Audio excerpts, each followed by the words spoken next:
Well, it's a very great pleasure for us this evening to say hello to an up-and-coming Merseyside group, the Beatles. And I know their names, and I'm going to try and put faces to them. Now, you're John Lennon, and Yes, that's right. what do you do in the group, John? I play harmonica, rhythm, guitar, and vocal. That's what they call it. Harmonica, rhythm, guitar, and vocal. Then there's Paul McCartney, that's you. Yeah. And what do you do? Play bass guitar and sing, I think. Oh, Yeah, that's what they quite say. apart from being vocal. Yeah, well, yeah, it's an info. Then there's George Harrison. How do you do? How do you do? What's your job? Lead guitar and sort of singing. By playing lead guitar, does that mean you're sort of leader of the group, or are you? Yeah, no, just... Well, you see the other guitars, the rhythm, Yeah. ting, ting, ting. It's solo guitars. John is in fact the leader of the group. Yeah. I don't know whether we caught that or not, but I hope it went in. And over in the background here, and also in the background of the group, but making a lot of noise, is Ringo Starr. Hello? You're new to the group, aren't you? Yes, 9 weeks now. Were you in on the act when the recording was made of Love? Yes, I'm on the record. I like this. I know. It's down on record, you know. Now, I'm the drummer. what's that offensive weapon you got there? Those are your Well, it's just a pair of sticks a fan just bought me, because we're going away, and they put my name on. And it's good, Well, you say you're going away. That leads us on to another question now. Where are you going? Germany, Hamburg. Now, you have 2 weeks. standing in great engagements over there, haven't you? Well, the boys have been there quite a lot, and I've been there with other groups, but this is the first time I've been there with the Beatles. Well, Paul, you tell us, how do you get in on the act in Germany? Well, it was all through an old agent. We first went there for a fellow who used to manage us, and Mr. Alan Williams of the Jacaranda Club in Liverpool, and he found the engagement, so we sort of went there, and then went under our own steam, as they say afterwards, And we've just been going backwards and forwards and backwards and forwards. You're not dizzy at all? Well, yes, actually, and Yes. it's my left leg, the war.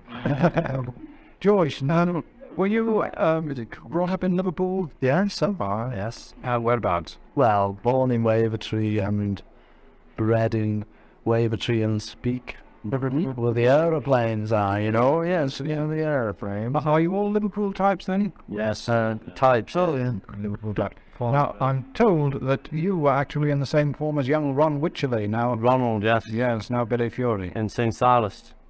In which? St. Silas, really? Yes, I'm sure it was. Now, Well, it wasn't Jingle Bell like they said in the Musical Express. oh, No, that was No, that was a wrong. St. Silas School.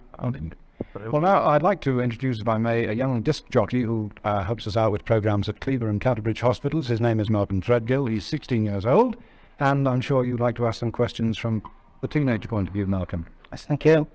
I understand you've made other recordings before on German label. Yeah. And right, what ones were they?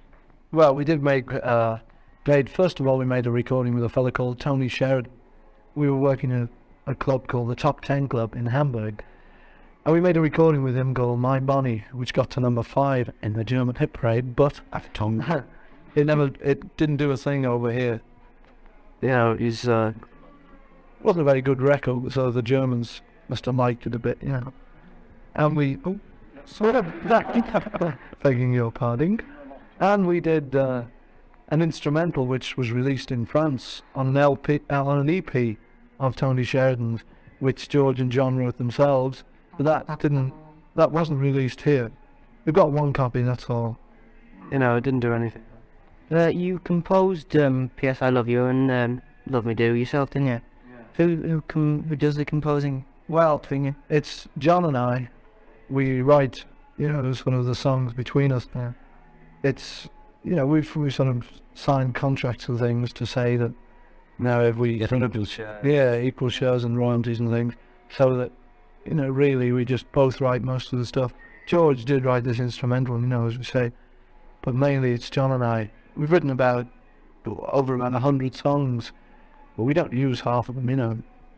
We just happen to sort of rearrange Love Me Do and played it to the recording people and P.S. I Love You, and they seem to quite like it, so that's what we recorded. And that was Paul McCartney telling you all about it.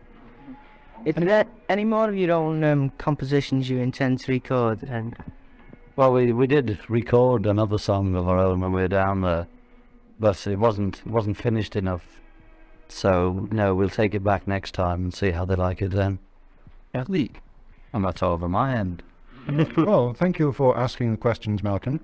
Now, in closing, I would like to just ask you, we're recording this at Hume Hall, Port Sunlight. Did any of you... I'll start again in English. Did any of you come over this side before you became famous, as it were? Do you know this district? Like famous, you know. If being famous has been in the hit parade, well, we've been over here. We were here about 2 months ago. Been here twice, haven't we? I've got relations here. Rock Ferry. Have you? Yes. Oh, all sides of the water. Yeah, I've got a relation in Clawton Village, Yes. Upton Road. Was a friend in Birkenhead. I wish I had... I know a man in Chester. No, that's a very dangerous thing to say. There's a mental home there, mate. But never mind. Peter Smethurst is here as well. I'll get my right teeth in. Yeah, not good. And he looks as though he's bursting to say a question. Yeah, well, there's just one question I'd like to ask you. I'm sure it's the question everyone's asking there. I'd like your impressions on first appearance on television. Well, you know, strangely enough, we thought we were going to be dead nervous, and everyone said, you suddenly, when you see the cameras, you realise that there are 2 million people watching, because there were 2 million watching that. People as lazy as that we heard afterwards. But, you know, strangely enough, it didn't come to us. We didn't think at all about that. And it was much easier doing the television than it was doing the radio. It's still nerve-wracking, but it was a little bit easier than doing radio because there was a full audience for the radio. Okay. Do you find it nerve-wracking doing this now? Anyway, we hope we've got a full audience in both hospitals, Clatterbridge and Cleaver. And over at Cleaver Hospital, a certain record on Parlophone, the top side has been requested for Eileen in Robert Koch ward from Maddie, and, strangely enough, for Maddie from Eileen in the same ward. So perhaps the Beatles themselves would like to tell them what it's going to be. Yeah, well, I think it's going to be Love Me Do. 949. Love Me Do. Clyde Volts. I'm unsure from them the answer is P.S. I love you. Yeah.